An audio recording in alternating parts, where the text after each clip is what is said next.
If you've ever scheduled an email in Gmail but then couldn't remember where to find it, don't worry, I'll show you exactly how to view and manage your scheduled emails right from the Gmail app. Open the Gmail app on your phone or tablet and make sure you're signed into the correct account, the one where you scheduled the email. Each Gmail account has its own scheduled folder, so it's important you're on the right one.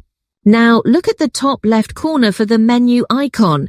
This is the 3 horizontal lines, often called the hamburger menu. Tap it, and a side menu will slide open with all your main folders, like Inbox, Sent, Drafts, and Spam. Scroll down a bit until you see the option labeled Scheduled and tap on it. This is where Gmail stores all the emails you've scheduled. Here you'll see a list of messages along with who they're going to, the subject line, and the exact date and time they're set to be sent.